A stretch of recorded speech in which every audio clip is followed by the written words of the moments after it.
சென்னையில் அதிமுக முன்னாள் அமைச்சர் டி ஜெயக்குமார் செய்தியாளர்களை சந்தித்து வருகிறார். அதனை நேரலையில் பார்க்கலாம். ஆனால் இப்போ தேவையில்லாமல் ஆளுநர் நேற்று ஒரு கருத்து சொல்கிறாரு.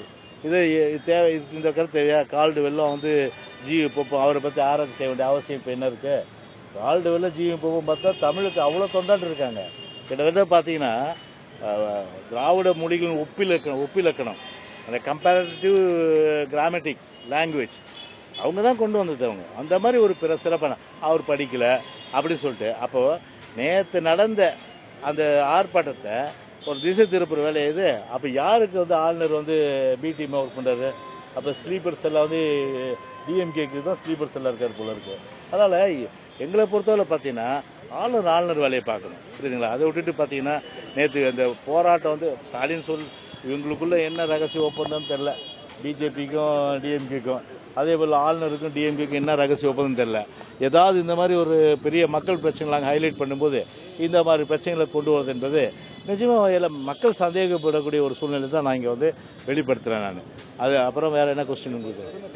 குடும்ப அரசியல் பற்றி பேசுகிறார். குடும்ப வாரிசு அரசியல், குடும்ப அரசியல் பற்றி தொடர்ந்து பல மேடைகளில் பேசுகிறாரு. தமிழகத்தில் நேற்று பேசும்போதும் சென்னையில் பேசும்போதும் அது அழுத்தி சொல்கிறாரு. குடும்ப அரசியல் வாரிசுகள் எந்த விதமான உழைப்புமே இல்லாமல் மேலே வந்துடுறாங்க, இது ஒழிக்கணும் அப்படின்னு சொல்கிற மாதிரி இல்லை. எங்களை பொறுத்தவரை பார்த்தீங்கன்னா இவருக்கு முன்னாடியே பேரஞ்சர் அண்ணா சொல்லிட்டு போயிட்டார், கழகம் ஒரு குடும்பம். அப்போ எப்படி அன்பு தம்பின்னு யார் அழைச்சா? அண்ணா அழைச்சார். என்னுடைய பிள்ளைகள்னு சொல்லிட்டு யார் அழைச்சா? அம்மா அழைச்சாங்க.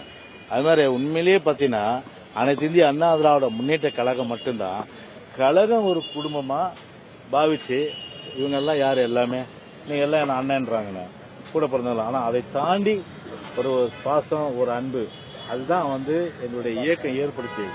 அது இயக்கம் அண்ணா வழியிலையும் புரட்சி தலைவர் என்ன சொன்னார்? ரத்தத்தின் ரத்தம் என்னார் அவர். எங்களை காட்டில வேற யாருக்காவது அந்த பாசம் இருக்க முடியுமா? குடும்ப பாசத்தோட கழகமே குடும்பம் சொல்ற இயக்கம் அனைத்து இந்திய அண்ணா திராவிட முன்னேற்ற கழக இயக்கம் தான். ஆனா குடும்பமே கழகம் அப்படின்னு பார்த்தா அது திமுக தான். அதாவது திமுகவுக்கு அவர் சொன்னது பொருந்தும்.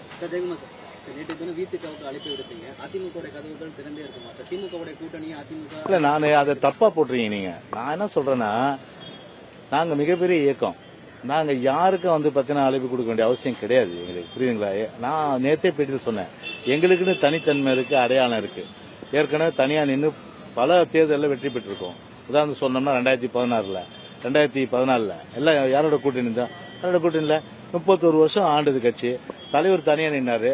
77 யாரோட கூட்டணி இருந்தாரா? ஒருத்தரோட கூட்டணி இல்லையே. மகத்தான ஆட்சி பண்ணாரு. 31 வருஷம் நாங்க ஆட்சி பண்ணிருக்கோம், புரியுதுங்களா? அப்படி எங்களுக்குன்னு ஒரு தனிச்சு எங்க அடையாளத்தை என்னைக்கும் பாத்தீங்கன்னா நாங்க யாரையும் நீங்க வாங்க நீங்க வாங்க நீங்க வாங்கன்னு சொன்ன கெஞ்ச வேண்டிய அவசியம் இல்லை. நான் என்ன சொன்னேன்னா, எங்களோட சேர்ந்தால் இல்லையா கூட்டணி வரீங்களா வாங்கன்னு தான் சொல்றேன். எங்களோட கூட்டணி உடனே நீங்க போட்டுறாதீங்க. ஜெயக்குமார் கூட்டணி கலைத்தரா நாங்க கெஞ்சல, தெளிவா சொல்றேன், புரியுதா? எங்களை பொறுத்தவரை அது கட்சி டிசைட் பண்ணோம். எங்களை பொறுத்தவரை கூட்டணி எங்களோட வச்சுக்கினா அவர்கள் தான் எங்களோட சேர்ந்து எம்பி ஆக முடியும். உடனே போடுறீங்க நீங்க அதிக இடங்கள் தரோம் அதனால நீங்க வாங்கன்னு சொன்னாம நான் ஒரு பத்திரிகையில பார்த்தா தப்பு. அது நான் சொன்னது என்னன்னா, எங்களோட சேர்ந்தா அவர்கள் ஒரு எம்பி ஆக முடியும். திமுக சேர்ந்தா டெல்லிக்கு போக முடியாது. எங்களோட சேர்ந்தாதான் டெல்லிக்கே வர முடியும். அதான் அதை தெரிஞ்சுக்கின்னு நீங்க வந்தாலும் நல்லது, வரலனாலும் நல்லது. ஓகேவா? வேற என்ன? தேங்க்யூ. அப்படியே இருங்க சார், கொஞ்சம் பேக் வந்துரு பெரிய.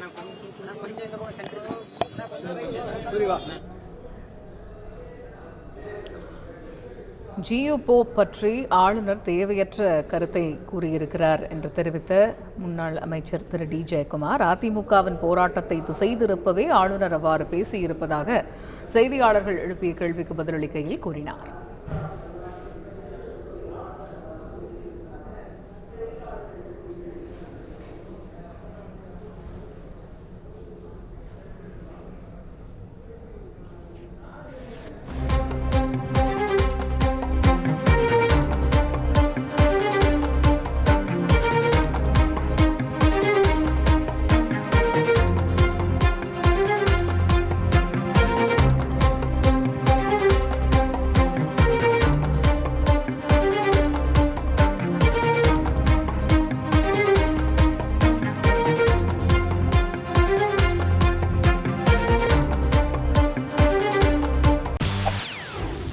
செய்திகளை உடனுக்குடன் தெரிந்து கொள்ள உடனே சப்ஸ்கிரைப் பண்ணுங்க.